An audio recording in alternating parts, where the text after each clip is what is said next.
রাজশাহী বিশ্ববিদ্যালয়ের ২০২৫-২৬ শিক্ষাবর্ষের স্নাতক প্রথম বর্ষ ভর্তি পরীক্ষার্থীদের জন্য জরুরি নির্দেশনা দিয়েছে কর্তৃপক্ষ। এতে ভর্তি পরীক্ষার তারিখ, শিফট, প্রবেশপত্র, আসন বিন্যাস সহ বিভিন্ন বিষয়ে তাদের তথ্য দেওয়া হয়েছে। স্ব ইউনিটের পরীক্ষার ৩ দিন আগে প্রবেশপত্রের কিউআর কোড স্ক্যান করে আসন বিন্যাস জানতে পারবেন শিক্ষার্থীরা। রাজশাহী বিশ্ববিদ্যালয়ের সি ও এ ইউনিটের ভর্তি পরীক্ষা যথাক্রমে ১৬ ও ১৭ জানুয়ারি প্রতিদিন ২ শিফটে অনুষ্ঠিত হবে। প্রথম শিফটের পরীক্ষা বেলা ১১টা থেকে ১২টা ও দ্বিতীয় শিফটের পরীক্ষা বেলা ৩টা থেকে ৪টা পর্যন্ত অনুষ্ঠিত হবে।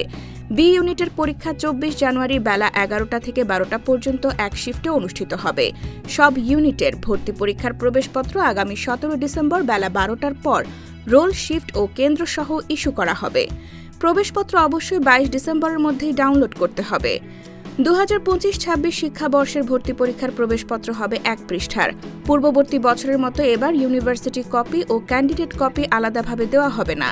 পরীক্ষার্থীরা আসন বিন্যাস স্ব ইউনিটের পরীক্ষার ৩ দিন আগে প্রবেশপত্রের ওপরে দেওয়া কিউআর কোড স্ক্যান করে দেখা যাবে। এছাড়া ভর্তি পরীক্ষার ওয়েবসাইটে ইউজার নেম ও পাসওয়ার্ড দিয়ে লগ ইন করেও দেখা যাবে। পরীক্ষার্থীকে নির্দিষ্ট কেন্দ্রের নির্ধারিত কক্ষে পরীক্ষা দিতে হবে। পদ্ধতিগত কারণে এক কেন্দ্রের জন্য নির্ধারিত প্রার্থীর পরীক্ষা অন্য কেন্দ্রে বা কক্ষে অথবা অন্য শিফটে গ্রহণ করা সম্ভব নয়।